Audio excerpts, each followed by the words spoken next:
What's going on, everybody? Welcome back to GmiasWorld, and right now we're going to be talking about some tips and tricks you need to know right now in Madden 26 Ultimate Team. To go ahead and kick it off, we're going to be taking a viewer comment and answering that in part of the actual tip video to kind of give you guys feedback. So this guy is looking for information about pack trash. 70s, 71, 73s, things like that. He has a binder full of garbage, which affects a lot of Madden Ultimate Team players.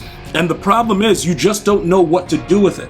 All right, so we're going to be answering questions periodically throughout the year, trying to help you guys build the best possible Ultimate Team that you can make and put out on the field and hopefully dominate your opponent.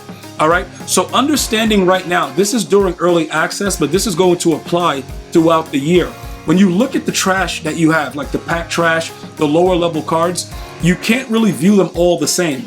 Some of the players are going to actually make your team to start the year, and some of them are going to be, actual trash. You have to decide which ones are trash and which ones are just as stated, just basic gold and nasty cards. You know what I'm saying? So the reason that I'm stopping right here on Amari Barno is because he's actually one of the faster players in the game, but he's a straight budget beast. He's about 83 speed, but he's very, very low overall.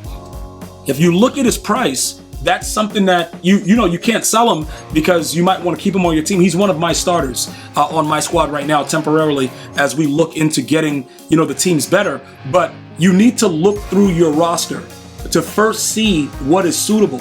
You got that wide receiver from the Raiders. He's like 6'5". Thornhill, he's like 86 speed. There's a lot of different players in the game right now that are low overall that you could probably use to make your team better. So one of the things you're going to want to do is make sure you identify that before you start looking for other ways to get rid of it.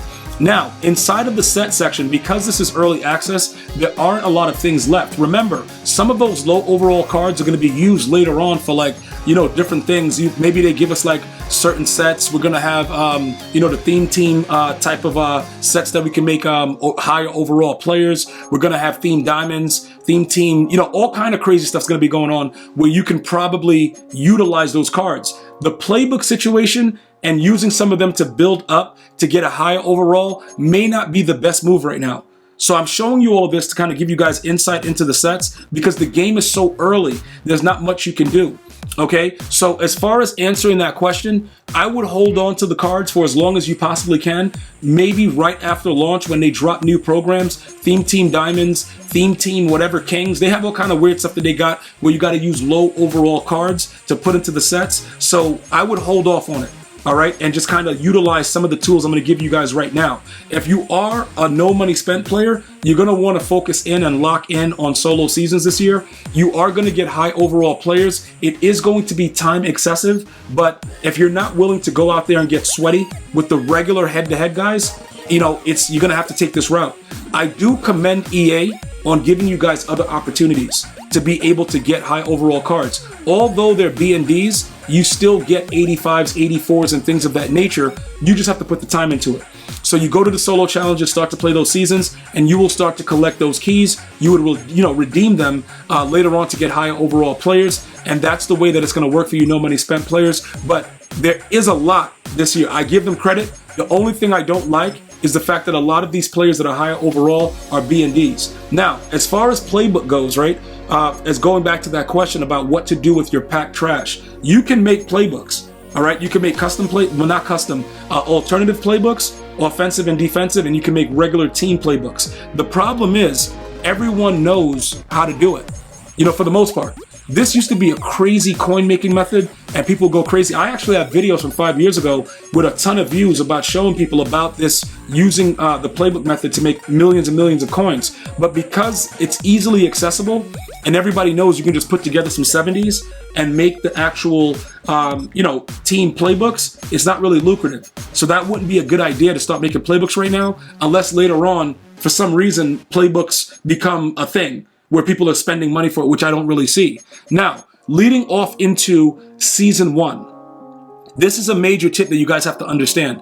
You're not going to be able to possibly make all of them, so you're going to have to pick and choose which season player you actually want, all right? The tokens are pretty, expensive. Just remember, as you go through the field pass, you are going to get all the tokens. It just takes time. And right now, the max is an 85 overall upgrade token, so whatever player you choose, that's what you're going to be able to upgrade. Now, I want to point out specifically, this is a very, very important tip, all right? This guy is probably going to be the best of the season because of the fact he's going to be at 86 speed, and you can make him an 87, and he's 6'4". He gets the X Factor for Double Me, one of the rare cards that, you know, that gets it right now, and he gets like the mid out and things like that. So he's going to have catching abilities that help him early on in the year. Now, EA is probably going to double down and start putting out other things, right? Other players that you can buy, limiteds, things like that, that you're going to be able to compete with. But this guy is free. I know it's going to be towards the end of the season, but even getting him to like a, you know, 84 speed right now at 6'4" is very, very good. All right, so this is something I wanted to point out. Now, many of you guys have taken other players. I've actually played against several people that are running around with Marshawn Lynch. He's actually a savage beast. Like, I know he's beast mode, but he's actually a savage beast. He goes crazy. All right. I'm gonna tell you right now, I don't know what's really going on with the game, bro, but he will run you over and go for 6. Okay, and right now, like I said, he only can get to an 85, but when he's maxed out, all of these players are gonna ultimately go to 86, you know, speed-wise. So by that time, EA is gonna have other players at similar positions with OP numbers because they have to make money. They have to be able to have that audience that are gonna be MCS, spend money, and also the players that, you know, are able to get these players right now, no money spent, and grind. Just keep in mind that these players are an advantage because they have all 32 team chems, all right? In addition to the fact that you have, most of you guys that were watching my Madden 25 videos, you guys have your rookie premieres, so you already have another 3 that can get any team's chem as well. So you're already up there. Now, because we have Xavier Watts, I don't need McKinney. I could get him and make him fast by doing the theme team thing, but I don't know if I actually need him or if I'm going to need him, you know, as soon, you know, very like sooner than later type thing. So these are things you got to figure out what you want to do, but I do love the fact that he gets Avalanche. If you guys know, you know. All right, so just make sure that you take a look at the players and you evaluate it based on your team, and feel free to leave a comment. Like I said, I can't answer every single comment. The community will help you here, but if I see something that's specific, like the one with the, you know, the pack trash, that's an overwhelming question that affects MUT players, and they want to know, what do I do with this? You know, so those things I'm going to answer. And again, like I said, hold on to it. All right. Another thing I want to point out, because there's so many tips I'm giving you, it's probably over 26, but this is the thing, right? The way that they show the boost and the chemistries are really, really off. And I wouldn't really pay attention to that. I want you guys to lock in on strategy items. Okay. Because this is something that is different this year. And I want to make sure you guys really understand it. So for every specific position, you can have a strategy card that applies to that position.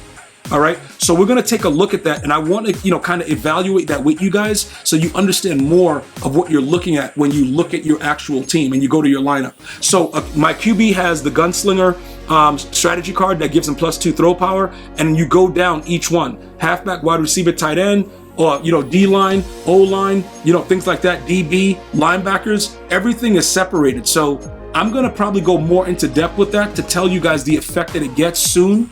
And, you know, obviously the team affinity, where you get your actual, you build up your theme team, you can go ahead and add, you know, whatever team ×2. I would go with the green instead of the silver, or whether, you know, the uncommon rather than the common to get the +2. Very easy to get, and they're very, very cheap depending on your theme team. We have a lot to go over, but I want you guys to get geared up and ready to go because the game has not yet officially launched. But if you're looking for information that's going to help you to take your team to the next level and understand what goes into it, you're going to want to go ahead and like, share, and subscribe. If you want to have a chance at your comment being read, you're going to want to do the same thing. Comment, like, share, and subscribe. But let me know what your theme teams are and what you're looking to build. Any other questions you may have about it, but the year hasn't really started yet, and I'm super excited to share time with you guys. So come on and join the fam and let me know what you're dealing with. I'm going to see you guys and girls next time. You enjoy your day. Stay well, stay blessed. One love, y'all.